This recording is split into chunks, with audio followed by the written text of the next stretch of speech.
తెలంగాణలో ఎన్డీఏ కూటమి తెలంగాణలో ఉపాధ్యాయులు పట్టభద్రుల నియోజకవర్గాలు రెండింటిని బీజేపీ గెలుచుకోవడం ద్వారా మూడు ప్రధాన రాజకీయ పార్టీలలో తనదే పైచేయని రుజువు చేసుకుంది. కాంగ్రెస్ బలహీన పడుతుందన్న అభిప్రాయానికి బలం చేకూరుతోంది. ఇదే ధోరణి కొనసాగితే వచ్చే ఎన్నికల నాటికి కాంగ్రెస్ పరిస్థితి ఏమిటన్నది ఇప్పుడు చర్చనీయాంశంగా మారింది.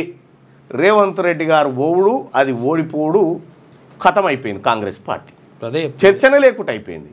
ఈయన ఇప్పుడు ఎలక్షన్ వస్తే కాంగ్రెస్ పార్టీ గెలుస్తుందని అంటే మొదటి నుంచే గెలవదని చెప్పేటట్టు పరిస్థితికి వచ్చింది. అసలు ఈయన ఎందుకు పోయిండో, ఎందుకు పోయి మావాడు గెలవకున్నా సరే అని ఎందుకు చెప్పిండో. ఏపీతో పోలిస్తే తెలంగాణలో బీజేపీ మొదటి నుంచి కొంత బలంగానే ఉంది. ఎన్డీఏను పటిష్టం చేయాలని మోదీ భావిస్తున్నందున వచ్చే ఎన్నికల నాటికి తెలంగాణలో కూడా ఎన్డీఏ ప్రయోగం అమలు చేస్తారా అన్న ప్రశ్న కొన్ని రోజులుగా వినిపిస్తుంది. ఏపీలో తెలుగుదేశం జనసేన బీజేపీ కూటమిగా ఏర్పడి ఘన విజయం సాధించాయి. టీడీపీకి సొంతంగా మెజార్టీ సమకూరినప్పటికీ ఎన్డీఏ కూటమిగానే ముందుకెళ్తున్నాయి. ఇదే ప్రయోగాన్ని తెలంగాణలో కూడా అమలు చేస్తే అన్న చర్చ ఇప్పుడు ఆ మూడు పార్టీల్లో నడుస్తుంది. టీడీపీ సొంతంగా పోటీ చేస్తే ఒక్క సీటు కూడా గెలవకపోవచ్చు, కానీ ప్రధాన పార్టీతో జతకట్టి పోటీ చేస్తే ఎన్నికల ఫలితాలు ప్రభావితం చేయగలదని చెప్పి ఆర్కే అంటే తెలంగాణ రాష్ట్రంలో కూడా ఎన్డీఏ కూటమి ప్రభుత్వం ఏర్పడే ఛాన్స్ ఉందని చెప్పి ఆర్కే కొత్త పలుకులు రాశారు. ఈ నేపథ్యంలోనే తెలంగాణలో కూడా పోటీ చేస్తామన్న అభిప్రాయాన్ని చంద్రబాబు ఈ మధ్య వ్యక్తం చేస్తున్నారు. తెలంగాణలో ఎన్డీఏ కూటమి రూపుదిద్దుకోబోతున్నదని పసిగట్టడం వల్లనే కేసీఆర్ ఇటీవల మాట్లాడుతూ తెలంగాణలో చంద్రబాబు రాజకీయం చేయాలనుకుంటే సహించేది లేదు అని వ్యాఖ్యానించారు. ఎన్డీఏ కూటమి ఏర్పడితే తెలుగుదేశం బీజేపీలో చేరడానికి బీఆర్ఎస్కు చెందిన పలువురు నాయకులు ఏర్పాట్లు చేసుకుంటున్నారు. ఇందులో ఎమ్మెల్యేలు కూడా ఉన్నారు. తెలంగాణలో ఎన్డీఏ కూటమి ఏర్పడితే ప్రధానంగా నష్టపోయేది కేసీఆర్ మాత్రమే. ఈ పరిణామం గమనిస్తున్న కేసీఆర్ ఇక లాభం లేదు, జనంలోకి వెళ్లాలని నిర్ణయించుకున్నారు. ఇక మీదట అసెంబ్లీకి హాజరవుతానని ఆయన తాజాగా ప్రకటించారు. ఎమ్మెల్సీ ఎన్నికల ఫలితాలతో బీజేపీ ప్రస్తుతానికి మంచి ఊపు మీద ఉంది. కేసీఆర్ మాత్రమే కాదు, రేవంత్ కూడా మేల్కొనాల్సిన అవసరం ఉంది. కాంగ్రెస్ అధిష్టానం ఇప్పటికైనా మేల్కొని రాష్ట్ర నాయకత్వాన్ని పటిష్టం చేసే దిశగా చర్యలు తీసుకోని పక్షంలో పరిస్థితి చేయి దాటిపోయే ప్రమాదం లేకపోలేదు. స్థానిక సంస్థల ఎన్నికలకు గడువు ముగిసినప్పటికీ ఎన్నికలు జరిపించడానికి కాంగ్రెస్ సాహసించలేకపోతున్నది అనేది వాస్తవం. ఇప్పుడు లోకల్ బాడీ ఎన్నికలు పెడితే గుడ్లు తెలిస్తుంది కాంగ్రెస్ పార్టీ గుడ్లు. రేవంత్ గారి సారథ్యంలో దిగ్విజయంగా ఎమ్మెల్సీ ఖతమైపోయింది. ఇప్పుడు పట్టభద్రుల ఎమ్మెల్సీ ఓడిపోవడానికి ఎవడన్నా నాయకుడు పోయి మా అభ్యర్థి మంచోడు, ఎంత కాదనుకున్నా గొప్పోడు, ఓటేరి శబాషు మంచి పిల్లగాడు పనిచేస్తాడని చెప్పాలనా? ఈయన పోయి ఈయన గెలవకుని ఏం కాదా, మాకు వచ్చే నష్టమే లేదని చెప్పిండు. కరీంనగర్ పట్టభద్రుల ఎమ్మెల్సీ ఓటమికి కాంగ్రెస్ పార్టీ ఓటమికి కారకులు ఎవరు?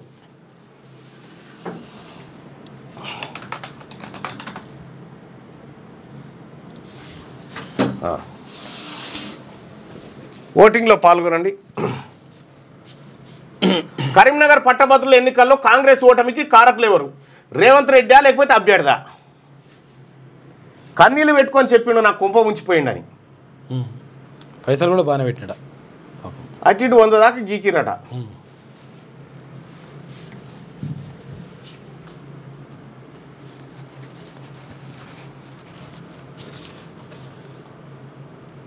రాహుల్ గాంధీ రాహుల్ గాంధీ గుజరాత్ గురించి మాట్లాడుతున్నాం. రాహుల్ గాంధీ గారు నిన్న గుజరాత్లో మాట్లాడు, మా పార్టీలోనే ఉండి బీజేపీకి अभी यहाँ पे बैठे हुए हैं सब लोग, मगर 2 टाइप के हैं.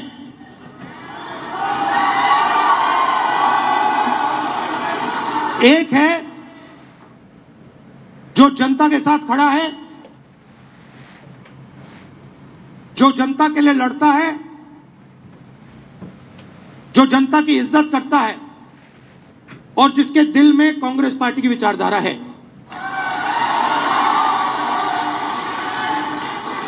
और दूसरा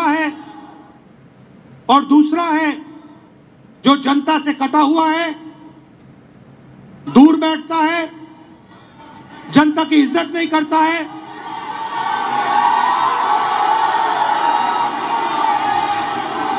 और उसमें से आधे बीजेपी से मिले हैं.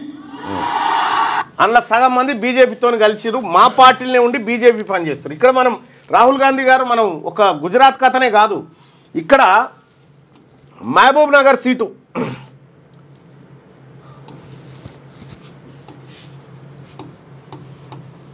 మహబూబ్ నగర్ ఎంపీ పరిధిలో అన్ని అసెంబ్లీ సీట్లు కాంగ్రెస్ గెలుస్తుంది. ఆడ అసెంబ్లీ టైంలో 1,00,000 ఓట్లు రానటువంటి బీజేపీ ఏకంగా ఎంపీ సీటు గెలుస్తుంది. ఆడికి పదే 4 సార్లు పోయింది రేవంత్ రెడ్డి గారు. ఎందుకు? ఓడిపోబోతుంది అనేటువంటి కలరింగ్ ఇచ్చిండు ఆ వార్త ఆ పర్యటనతో. అది ఆయన ఇటు మల్కాజ్గిరి సిట్టింగ్ రేవంత్ రెడ్డి గారు సిట్టింగ్ ఎంపీ స్థానం బీజేపీ చేతిలో పెట్టాడు, అక్కడెక్కడి నుంచో అభ్యర్థిని తీసుకొచ్చి ఇక్కడ ఉన్నాను కాదని. ఇది ఆయన చేవేళ్ళకి ఇన్ఛార్జిగా ఉంటే అది బీజేపీకి వాయ. మరి ఈ పార్టీ నుండి ఆ పార్టీ ప్రయోజనం ఇప్పుడు కరీంనగర్ పోయి మా అభ్యర్థి గెలిచినా గెలవకపోయినా ఏం కాదని చెప్పాను ఆంజిరెడ్డి అభ్యర్థిని గెలిపించి వచ్చే. ఈ పార్టీ నుండి ఆ పార్టీ కోసం పనిచేస్తుంది ఎవరు? మీరు ఇక్కడ కూడా ఒకసారి దృష్టి పెట్టాలి.